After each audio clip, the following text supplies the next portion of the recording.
دنیا میں آنسو بہانے والوں کے سب آنسوؤں کو جمع کیا جائے تو پھر بھی وہ ان 5 ہستیوں سے کم ہی ہوں گے۔ یعنی دنیا میں اللہ کے 5 ایسے پیارے گزرے ہیں کہ جو بہت زیادہ روئے ہیں۔ سب سے پہلے حضرت آدم علیہ السلام ہیں کہ جنت کے فراق اور اللہ کی ناراضگی میں روئے۔ دوسرے حضرت نوح علیہ السلام ہیں جو اپنی امت کے غم میں روئے۔ تیسرے حضرت یحییٰ علیہ السلام جو خوف خدا میں روئے۔ نمبر 4 حضرت فاطمہ زہرا سلام اللہ علیہا جو فراق رسول اللہ صلی اللہ علیہ وسلم میں روئی۔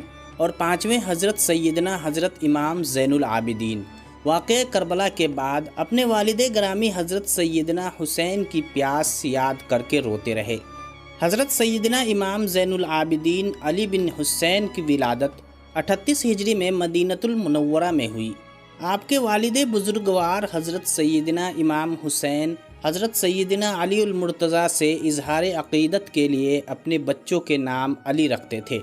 اسی مناسبت سے امام زین العابدین کا نام بھی علی رکھا اور کنیت ابو محمد، ابو الحسن، ابو القاسم ہے، جبکہ کثرت عبادت کے سبب آپ کا لقب سجاد، زین العابدین، سید العابدین اور امین ہے۔ آپ کی والدہ ماجدہ حضرت سیدنا شہر بانو فارس کے آخری بادشاہ یزجد کی بیٹی تھی۔ سیدنا امام زین العابدین نے 2 سال تک اپنے دادا حضور حضرت علی رضی اللہ عنہ کی آغوش عاطفت میں پرورش پائی اور تقریباً 11 سال اپنے والد حضرت امام حسین کی زیر نگرانی تربیت پا کر علوم معرفت کی منازل طے کی۔ ناظرین گرامی، کیا کوئی اس شاگرد کے علم اور عمل میں شک کر سکتا ہے جس کے استاد جنت کے سردار حسنین کریمین اور حضرت علی شیر خدا ہوں؟ آپ کی زندگی کا ایک واقعہ جو روزانہ 5 دفعہ رونما ہوتا تھا وہ یہ تھا کہ آپ جب بھی وضو کرتے تو آپ کا چہرہ انور زرد ہو جاتا۔ جب کوئی آپ سے پوچھتا تو امام زین العابدین یوں فرماتے، کیا تم نہیں جانتے میں کس کے سامنے کھڑا ہونے جا رہا ہوں؟ تاریخ انسانی کا سب سے پرسوز واقعہ جس میں سیدنا زین العابدین کربلا میں اپنے والد گرامی اور اصحاب کے ساتھ ہونے والے تمام سانحات کے عینی شاہد بنے۔ مشیت الہی کے سبب آپ پر بیماری کے اثرات چھائے رہے، جس وجہ سے سیدنا امام حسین نے آپ کو میدان میں جانے سے منع فرمایا، اور یہی سبب تھا کہ یزیدی فوجیوں نے آپ کو شہید کی بجائے اسیر بنایا۔ جب اسیران کربلا گورنر ابن زیاد کے دربار میں پیش ہوئے تو امام زین العابدین کے خطبہ کو سن کر ابن زیاد غصے میں آیا اور اس نے چاہا کہ انہیں بھی شہید کر دے، لیکن حضرت زینب سلام اللہ علیہا نے فرمایا، میرے جیتے جی ایسا نہیں ہو سکتا۔ چنانچہ ایک عورت کے قتل اور بغاوت کے ڈر سے ابن زیاد سیدنا زین العابدین کو شہید کرنے سے باز رہا۔ اسی طرح جب حضرت امام زین العابدین خاندان رسالت کی باعصمت خواتین کے ہمراہ دربار یزید میں داخل کیے گئے تو آپ نے اپنے نانا جان کی طرح شیریں زبان میں نہایت فصاحت و بلاغت کے ساتھ خطبہ ارشاد فرمایا، اپنے خاندان کا تعارف کرایا اور نواسہ رسول امام حسین کی عظمت بیان کی تو یزید کے درباری اور حضرت امام حسین کی شہادت سے ناآشنا افراد دھارے مار کر رونے لگے اور ان کی آوازیں بے ساختہ بلند ہونے لگی۔ یہ حال دیکھ کر یزید گھبرا اٹھا کہ کہیں کوئی فتنہ نہ کھڑا ہو جائے۔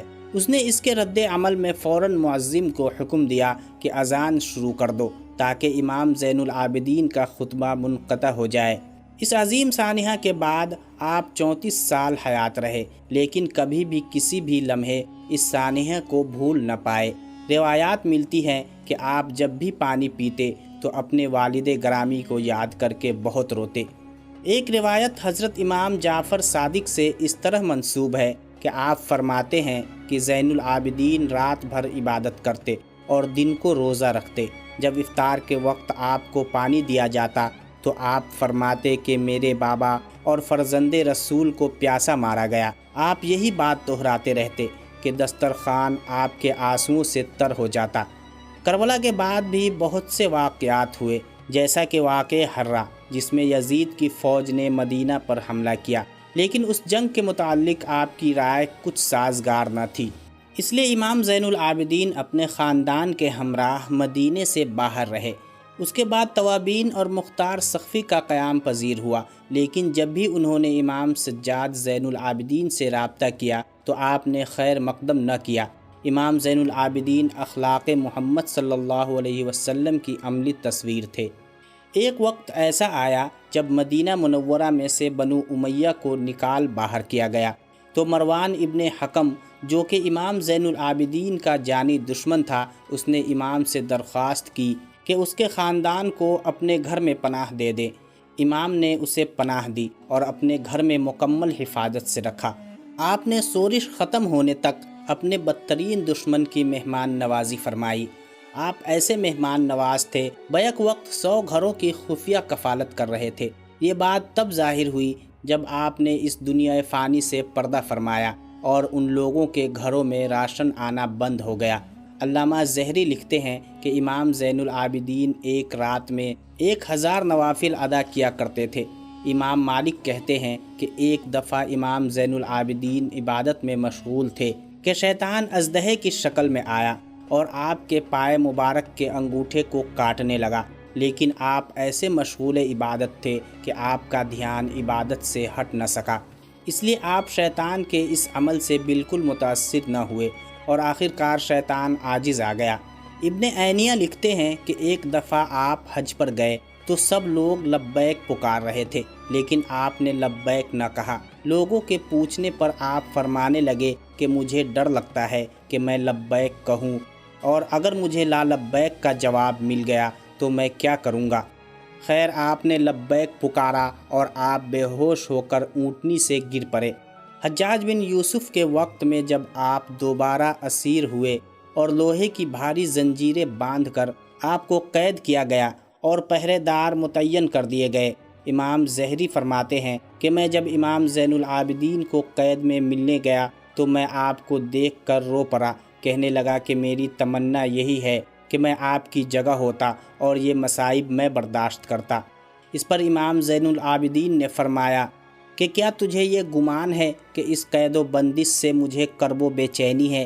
حقیقت یہ ہے کہ اگر میں چاہوں تو اس میں سے کچھ بھی نہ رہے گا، مگر اس میں اجر ہے اور تذکر ہے اور عذاب الہی عز و جل کی یاد ہے۔ یہ فرما کر بیریوں میں سے پاؤں اور ہتھکڑیوں میں سے ہاتھ نکال دیے۔ یہ اختیارات ہیں جو اللہ تبارک و تعالیٰ کی طرف سے انہیں عطا فرمائے گئے، اور وہ صبر و رضا ہے کہ اپنے وجود اور آسائش و وجود، گھر بار، مال و متاع، سب سے رضائے الہی عز و جل کے لیے ہاتھ اٹھا لیتے ہیں اور اسی میں کسی چیز کی پرواہ نہیں کرتے۔ امام زین العابدین اگرچہ گوشہ نشینی کی زندگی بسر کر رہے تھے، لیکن آپ کی روحانی اقتدار کی وجہ سے بادشاہ وقت نے آپ کو قید کرنے کے بعد زہر دینے کا پروگرام بنایا۔ چنانچہ اندلس، سندھ اور وسط ایشیا کے علاقے فتح کرنے والے ولید بن عبد الملک 58 برس کی عمر میں جناب امام زین العابدین کو زہر دے دیا، جس کی وجہ سے آپ نے 25 محرم الحرام 95 ہجری میں جام شہادت نوش کیا۔ آپ کی نماز جنازہ آپ کے بیٹے امام محمد باقر نے ادا کی، اور آپ کو جنت البقیع میں آپ کے تایا جان حضرت امام حسن اور دادی جان حضرت بیوی فاطمہ رضی اللہ تعالی عنہا کے پہلو میں دفن کر دیا گیا۔ اللہ تعالیٰ ان کی ظاہری و باطنی برکات سے مسلمانوں کو فیض یاب فرمائے، اور ان کی اخلاص مندانہ قربانیوں کی برکت سے اسلام کو ہمیشہ مظفر و منصور رکھے۔ کمنٹ باکس میں آمین لکھنا مت بھولیے گا۔